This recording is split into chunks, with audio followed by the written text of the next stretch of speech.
Guys good evening, welcome back to my channel. নতুন একটা ব্লগে সবাইকে ওয়েলকাম। আজকে হলো 9 তারিখ, 9th মে। আজকে রবীন্দ্র জয়ন্তী।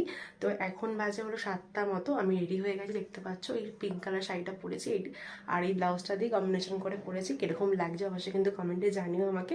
অনেকদিন পর শাড়ি পরলাম, বেশ ভালো লাগছে। তো এখন রেডি হয়ে যাচ্ছে হলো দিদির বাড়িতে। ও রেডি হচ্ছে ওই বাড়িতে, মানে ওই ঘরে, সরি বাড়িতে বলছি, ভুলেই যাচ্ছে কথা, ওই ঘরেও রেডি হচ্ছে।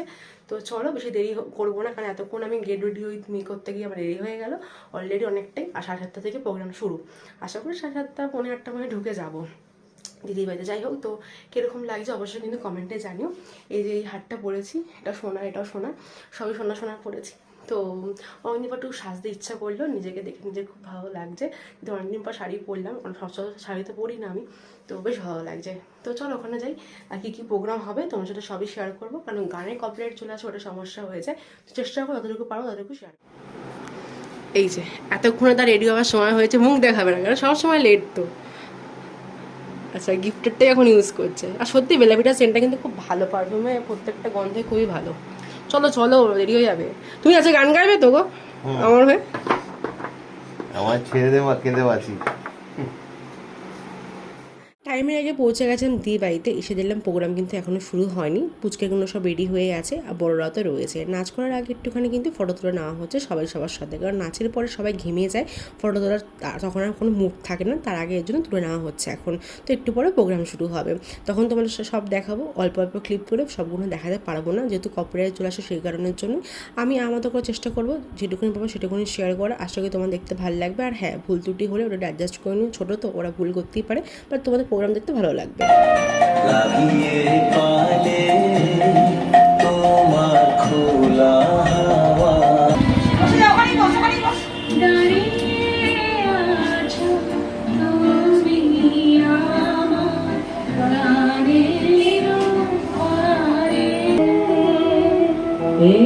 দেবতা তো জগতে গেল চলে, গেল তোরে গেল। গুড মর্নিং সবাইকে। তো আজকে হলো রবিবার, রবীন্দ্র জয়ন্তী প্রোগ্রামের পরের দিন আমি কোনো ভিডিও শ্যুট করিনি আর। তো তোমাদের সাথে সেই ভিডিওটা এই ব্লগের সাথে অ্যাড করে দেবো, কারণ তারপর দিন তো কোনো ভিডিও শ্যুট করা হয়নি। তো আজকে হলো রবিবার, মানে সানডে, ছুটির দিন। আজকে ঘুম থেকে উঠি 10টার সময়। আজকে ওর অফিসে তো নেই, রবিবার যদি ছুটিই রয়েছে। তো সেই কারণে একটুক্ষণ বেলা করে ঘুম থেকে উঠতে পেরেছি, ঘুমটা বেশ ভালোই হয়েছে। তো যাই হোক, এখন বাজে কটা, 11টা মতো বাজতে যায়। চাটা খাওয়া হয়ে গেছে, আর এখনও একটুখানি গেছে বাজারে।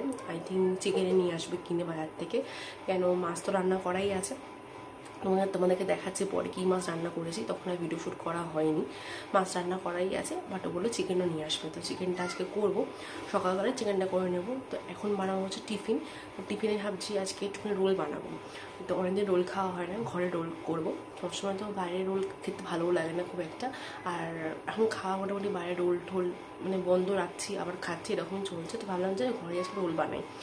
তো চলো যাই। আর ঘরের টুকটাক কাজকর্ম বাকি রয়েছে, মানে আজকে একটুখানি ঘরটাকে পরিষ্কার করা হবে, রবিবার ছুটির দিনে তো বুঝতেই পারছো।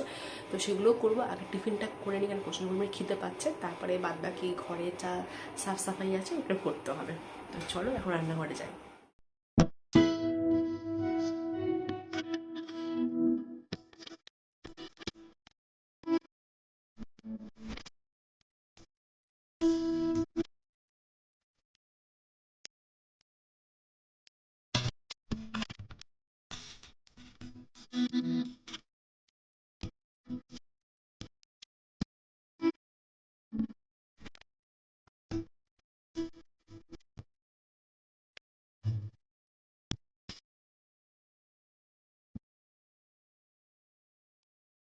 ঘরদোর সব পরিষ্কার করে এখন রান্নাঘরে আসলাম ব্রেকফাস্ট তৈরি করবো বলে। তোমাদের কাছে জিনিসটা দেখাতে ভুলেই গেছি। মিশো থেকে আমি এই চপারটা কিনেছিলাম, বেশ ইউজফুল, দেখো বেশ ভালো কিন্তু কাজে দিচ্ছে একদম। কিন্তু পেঁয়াজগুলো কুচি কুচি করে কাটা হয়ে যাচ্ছে, আমাকে আর হাত লাগাতে কিছু হচ্ছেই না।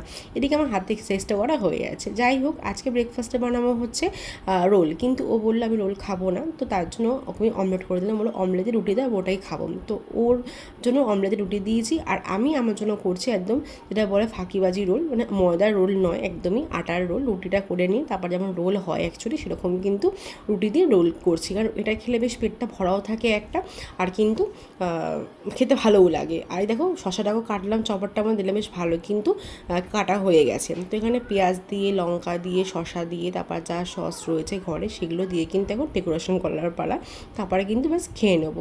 তো এদিকে আমার কমপ্লিট। তো তারপর খেয়ে দিয়ে কিন্তু গেছিলাম সান সেরে এসে দেখলাম এখানে ওর কিন্তু রান্না করা কমপ্লিট হয়ে গেছে। মানে আজকেও বাজার থেকে চিকেন নিয়ে এসে তোমাদেরকে বললাম চিকেন নিয়ে আসবে, চিকেন তখন তোমাদের দেখানো হয়নি। তো এখানে দিকে দিলাম রান্না পুরো কমপ্লিট, কষানো কমপ্লিট, এখানে কিন্তু জাস্ট ঝোলটা ফুটছে, হয়ে গেলে কিন্তু রান্নাটা হয়ে যাবে। তো এদিকে চিকেন হোক, একদিকে কিন্তু আমি বসিয়ে দিয়েছিলাম এখানে রান্না করবো বলে উচ্ছে ভাজা খেতে ভালো লাগে না, বাট আজকেও তো ভাত খাবো তো ভাবলাম না উচ্ছে ভাজাটাও ভাজি, অনেকদিন মানে তিতেও খাওয়া হয় না, খাওয়া হয়ে যাবে। আর এদিকে কিন্তু চিকেনটা কমপ্লিট হয়ে গেছে। আর এখানে একটু গরম করে নিচ্ছি হচ্ছে ভোলা মাছ, যেটা আগের দিন আনা হয়েছিল ওটা করা হয়ে গেছে, ভোলা মাছটা গরম করে নিচ্ছি, একটু পরে গিয়ে আমি লাঞ্চ করব। আর এই যে গরম পড়ে গেছে, এখন তো আমের সিজন বুঝতেই পারছো, আম খেতে ভালোই লাগে, বাট এই আম কিন্তু কেনা না, এইগুলো গাছের আম, রাহুলের বাড়ি গাছের আম, ও দিয়েছে। তো এইগুলো ভালো করে কেটে নিলাম। এখন সবসময় তো আম ডাল খাওয়াই হয় বা আমের আচার খাওয়া হয়, আচার বলছে আমের চাটনি খাওয়া হয়, তো আজকে হলো আমের আচার বানাবো। তো জন্য নুন দিয়ে হলুদ দিয়ে 3-4 মিনিট মতো ভিজিয়ে রেখেছিলাম আমটাকে, তারপরে কিন্তু ভালো করে ধুয়ে নিয়ে জলটা শুকিয়ে নিয়ে এখানে হলুদ মাখিয়ে নেবো ভালো করে, নুন তারপর আর দেবো না, ভালো করে হলুদ মাখিয়ে নিয়ে কিন্তু এটাকে এখন রোদে দেবো। যতক্ষণ রোদে 3-4 ঘন্টা শোকাবে ততক্ষণে কিন্তু আমার লাঞ্চ করা কমপ্লিট হয়ে যাবে। তো এখন ভালো করে থালা সাজিয়ে নিই, তারপর বাইরে গিয়ে রোদে দেবো। রোদে দেওয়ার পরে 3-4 ঘন্টা আশা করি রোদ পাবে, এখন অনেকটা বেলা হচ্ছে, জানি না কতক্ষণ পাবে, আজকে না পেলে কালকে অর্ধেক পেয়ে যাবে। তারপর লাঞ্চ করে একটু রেস্ট নেবো, তোমাদের সাথে বিকেলবেলা আবার দেখা হবে। ভালো করে রবিবার দুপুরবেলা ঘুম টুম দিয়ে এখন এসে ছাদে, সে দেখছে দড়ি ঝিরে গেছে ছাদে। ঘুম কেমন হয়েছে দাদা? ঘুম মানে মারাত্মক ঘুম, ধরো পাকামি, সব থেকে পাকা যাকে বলে সে হচ্ছে এটা। না তুমি নিচে নামো তাড়াতাড়ি করে, আমি আমার পছন্দের জায়গায় বসি ভাই। জল দিয়ে দেবো, এটা কি খাবে তুমি? দেখো এদিকে আসবে তো, কি রে, একটা হয়ে গেছে, এবার একটা, মানে কাজ না করে সুস্থ দাঁড়াতে পারে না 2 মিনিট। এ নাও, দেখ এ নাও। এখন বাজে হলো 7:30। তো রান্নাঘরে আসলাম আর এখানে বসে দিয়েছি দুধ গরম করতে। আজকে একটু ইচ্ছা হলো যে আমরা চায়ের বদলে কফি খাবো, তার জন্য এখন দুধ গরম হচ্ছে, গরম হয়ে গেলে তারপর কফিটা বানাবো।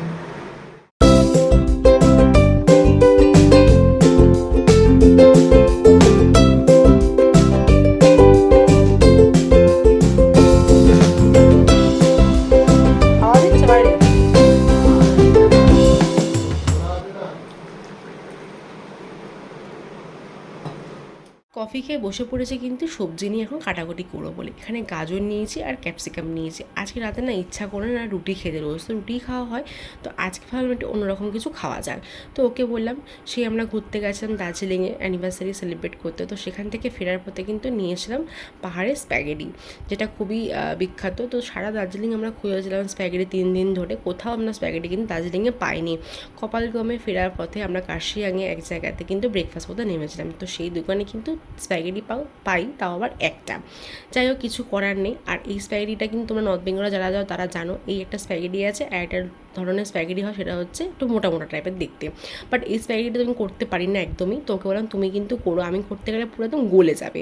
আর আমাদের কলকাতার স্প্যাগেটি খুব রেয়ার পাওয়া যায়। আমি দেখেছি স্পেন্সার্সে একবার স্প্যাগেটি বিক্রি হতে, সেটাও প্রচুর দাম, তো ওখানে তো সেরকম দাম হয় না, ওখানে ঠিকঠাকই প্রাইস থাকে, আর আমাদের এখানে প্রচুর দাম। তার জন্য ওখান থেকে কিনে নিয়ে এসেছিলাম স্প্যাগেটি, আর তাও খুব রেয়ার পাওয়া যায় আমাদের এখানে বলতে পারো। তো আজকে স্প্যাগেটিটা কিন্তু ওই বানাচ্ছে, আমি করতে গেলে আমি একবার করেছিলাম এটা, এই স্প্যাগেটি বিয়ের পরে হানিমুনে যখন গেছিলাম তখন নিয়ে এসেছিলাম, বাট ওটা পুরো গলে গেছিলো। তারপর থেকে আমার ভীষণ ভয় লাগে স্প্যাগেটিটা করতে, ওই মোটা ধরনের স্প্যাগেটিটা আমি ভালো করতে পারি। যাই হোক আজকে স্প্যাগেটি কিন্তু গাজর দিয়ে, বিনস দিচ্ছি না, ক্যাপসিকাম দিয়ে, ডিম দিয়ে, চিকেন দিয়ে করা হবে। চিকেনটা ভালো করে কেটে নিয়েছিলাম, কারণ চিকেনের পিসগুলো একটু বড় বড় ছিল, ভালো করে কুচি করে কেটে নিলাম, যাতে ভালো মানে পুরো চাউমিনটার মধ্যে কিন্তু তাদের থাকে। তো ওখানে গাজর ক্যাপসিকাম ভালো করে কেটে নিলাম, কেটে নিয়ে তখন ভাজা বসিয়ে দিয়েছি। আর দুভাগে করা হবে, কেন কড়াই ছোট, বেশি বড় না, তো বড় কড়াই হলে একবারে করা হতো। আর এখানে সব সসগুলো soya sauce, vinegar, green chilli sauce, tomato sauce দিইনি।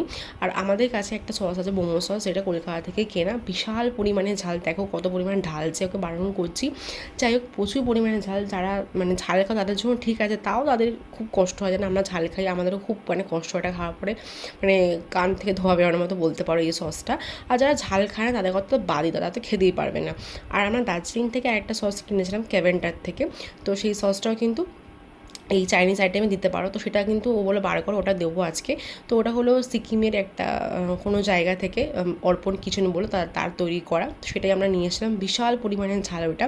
তো ও ওটা দিয়েছিল যাতে স্পাইসি হয়, আর আমরা ঝাল খেতে ভালোবাসি, তো বেশ কিন্তু দেখে লোভনীয় লাগছে, আশা করি তোমরা বুঝতেই পারছো। আমি ভাবছিলাম কতক্ষণে হবে আর খাবো।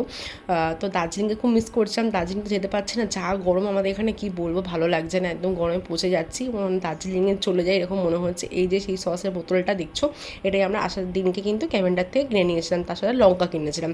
তো চলো, এই যে কিন্তু মোটামুটি চাউমিন আমার কমপ্লিট হয়ে গেছে আমাদের। তো একটু পরে কিন্তু ডিনারটা সেরে নেবো। আজকে ডিনারটা কিন্তু একদম পুরো জমে যাবে, পুরো চুমু ডিনার।